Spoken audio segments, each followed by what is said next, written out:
आजाद हिंदुस्तान में इतना झूठ बोलने वाला प्रधानमंत्री कभी हमने पहले 70 सालों में नहीं देखा, जो पिछले 5-6 वर्षों में हम देख रहे हैं।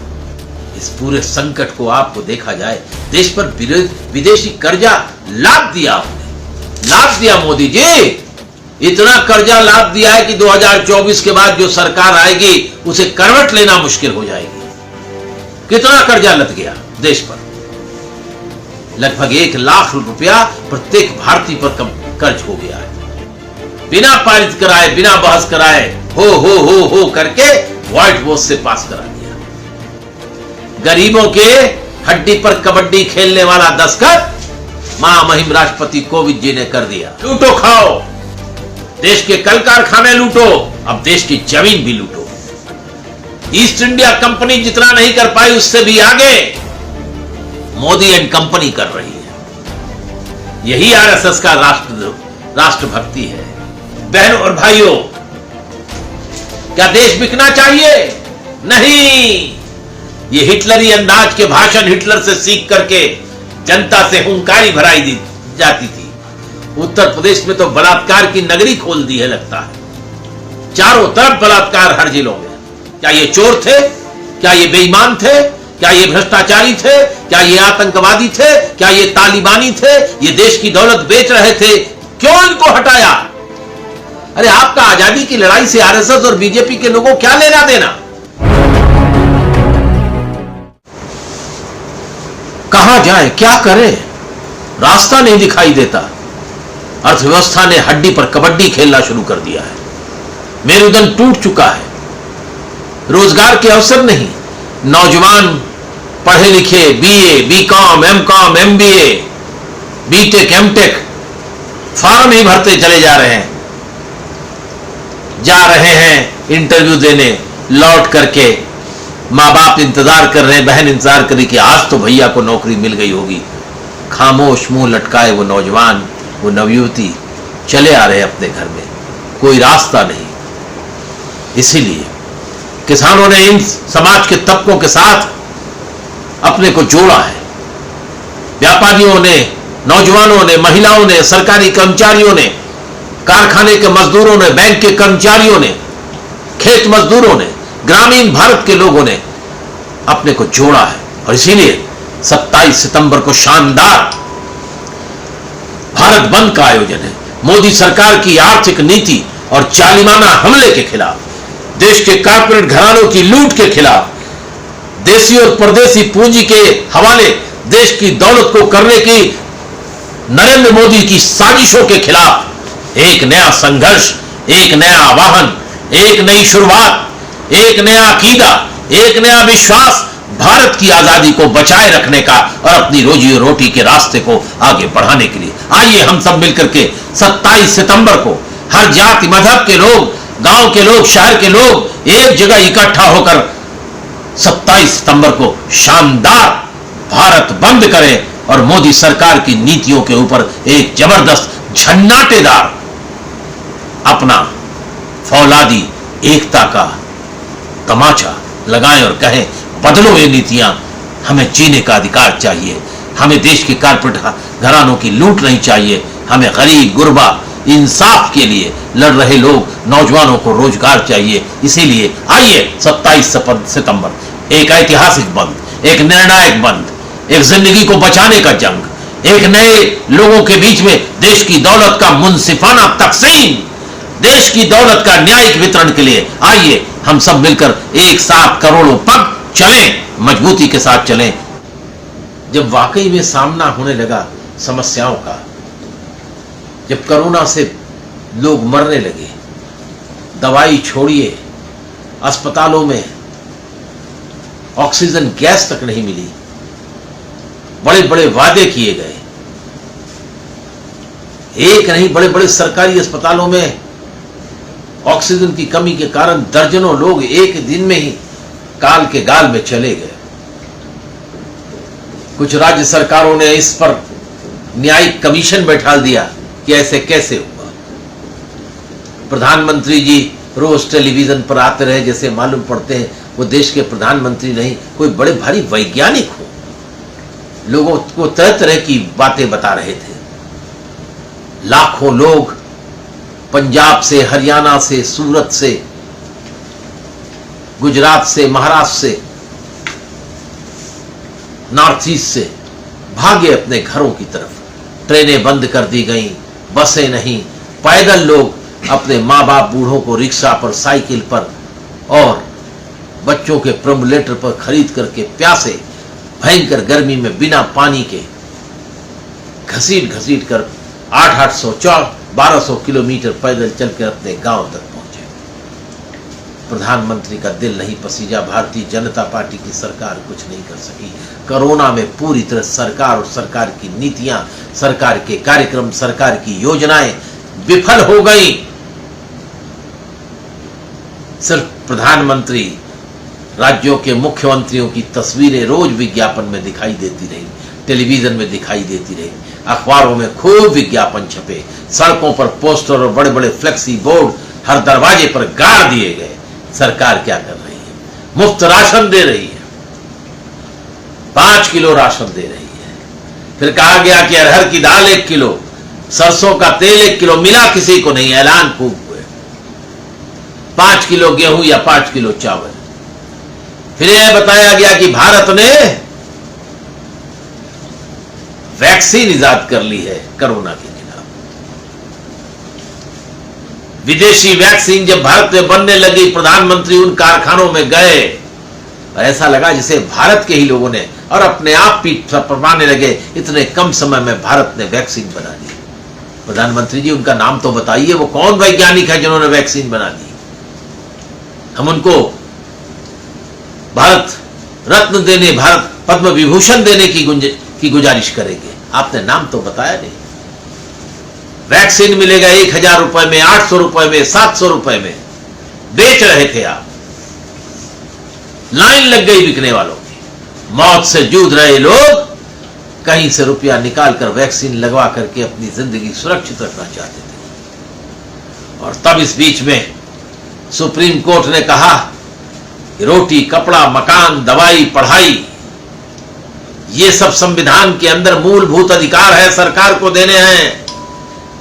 ये जो मोदी जी, जगह जगह योगी जी और तमाम मुख्यमंत्री बीजेपी के लिए, प्रधानमंत्री धन्यवाद, मुफ्त राशन, मुफ्त वैक्सीन।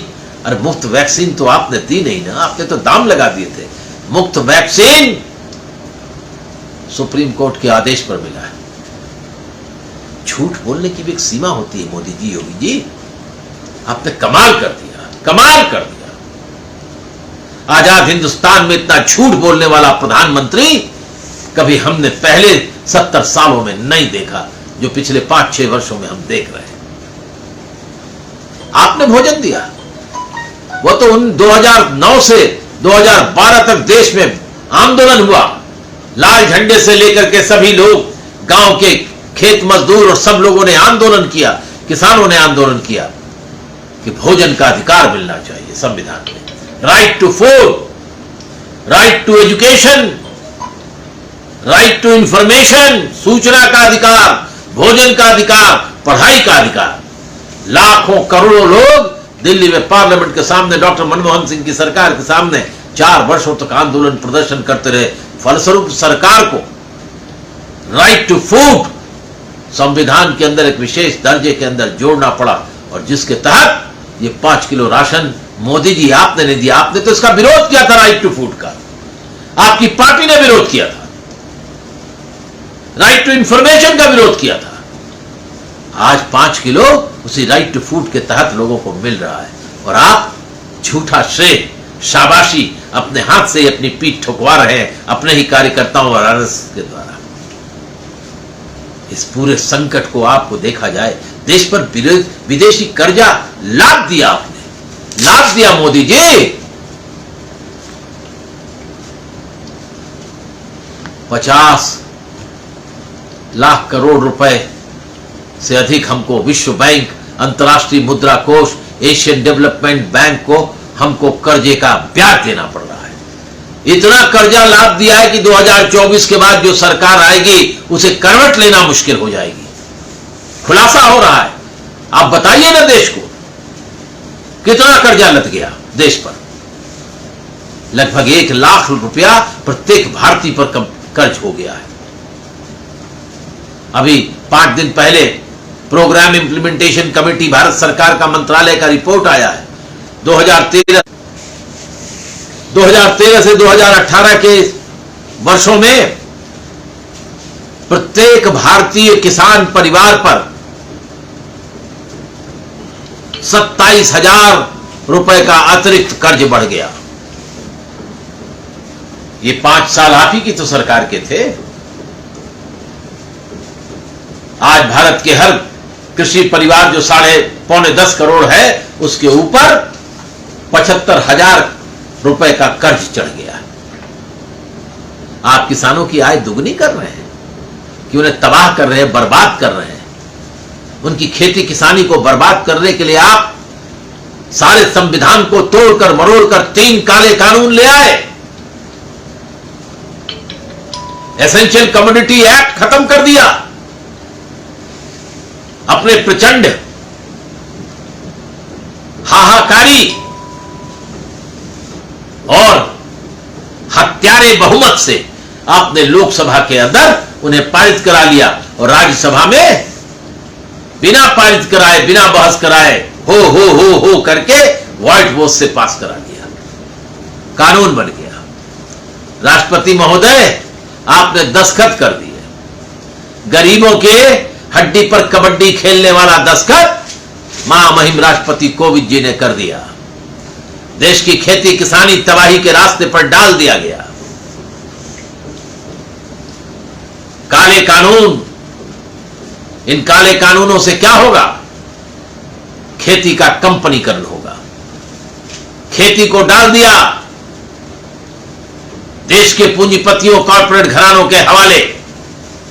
लूटो खाओ, देश के कल कारखाने लूटो, अब देश की जमीन भी लूटो।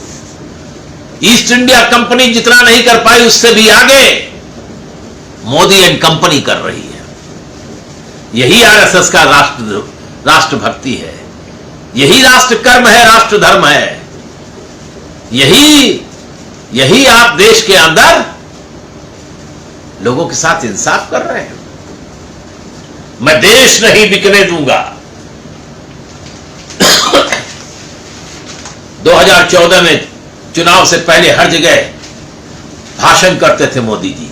बहनों और भाइयों, क्या देश बिकना चाहिए? नहीं।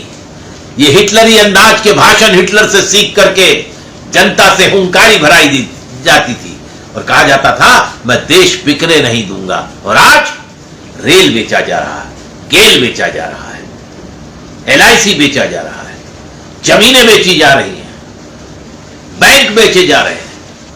जाड़े, गर्मी, बरसात, 3 बड़ी ऋतुओं को झेल करके बैठे हुए हैं सिंधु बॉर्डर पर, टिकरी बॉर्डर पर, गाजीपुर बॉर्डर पर, पलवल बॉर्डर पर, शाहजहांपुर बॉर्डर पर 600 से ज्यादा किसानों ने बलिदान दे दिया।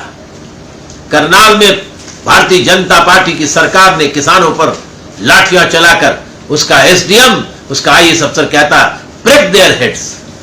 जो किसान विरोध कर रहे हैं इनका सर फोड़ दो, और पुलिस ने फोड़ दिया।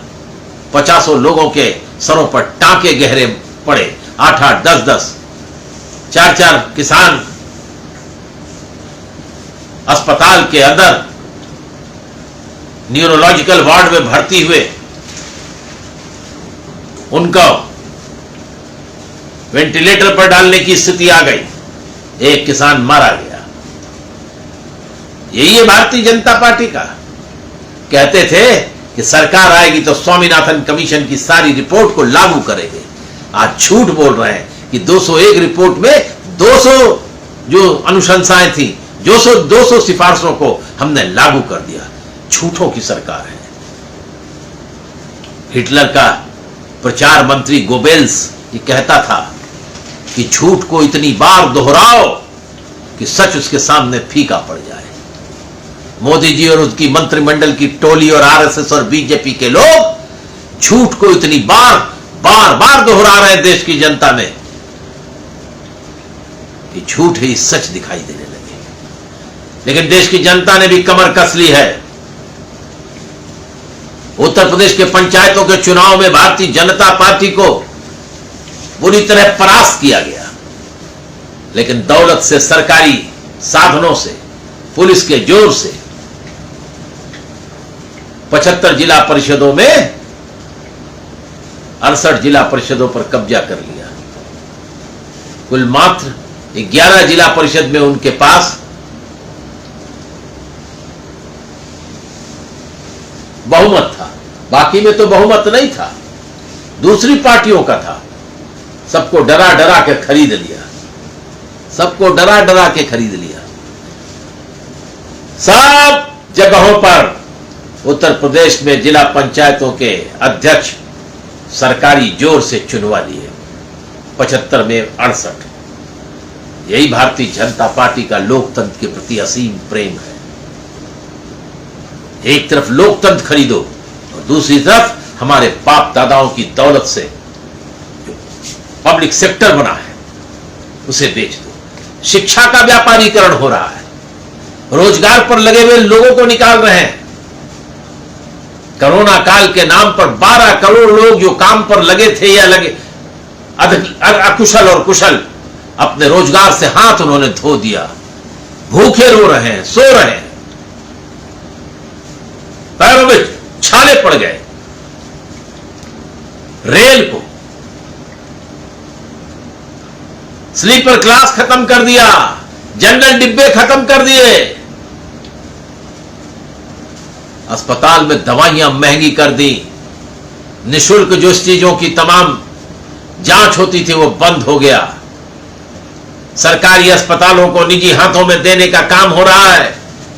उत्तर प्रदेश में मेडिकल कॉलेज खोले जाएंगे हर जिले में, और जिला का अस्पताल मेडिकल कॉलेज से जोड़ दिया जाएगा, और सब जांचों के पैसे लिए जाएंगे। हम लोग लड़ते थे education is a right not a privilege, शिक्षा अधिकार है, विशेषाधिकार नहीं। सरकारी स्कूलों को बंद करो और निजी स्कूलों को आगे बढ़ाओ। खेती किसानी तबाह करो, बहुराष्ट्रीय कंपनियों को देश में घुसेड़ दो। देश के बड़े बड़े कारपोरेट घरानों को सब दे दो, बीएसएनएल बेच करके जियो चलाओ। देश के हवाई अड्डे बेच दो, देश के बंदरगाह बेच दो। 27 और एयरपोर्ट बेचे जा रहे हैं एक परिवार के हाथ में। लोगों की आमदनी घट गई, लेकिन 2 परिवारों की आमदनी देश के अंदर अरबों अरब करोड़ रुपए में बढ़ गई। दुनिया में उसकी इनकी स्थिति 8वें और 9वें नंबर पर और पहले और दूसरे नंबर पर हो गई। देश को तबाही के रास्ते पर डाल दिया। महिलाओं का सम्मान चीरहरण हो रहा है। उत्तर प्रदेश में तो बलात्कार की नगरी खोल दी है लगता है, चारों तरफ बलात्कार हर जिलों में। सरकार कुछ नहीं, गरीबों का, पिछड़ों का, दलितों का, सबका अधिकार छीन करके आर्थिक रूप से पिछड़े लोगों को भी तबाह और बर्बाद करना, धर्म की राजनीति खेलना, हिंदू मुसलमान, अगड़ा पिछड़ा, दलित गैर दलित, जहां जैसी राजनीति फिट हो भारतीय जनता पार्टी वही कर रही है।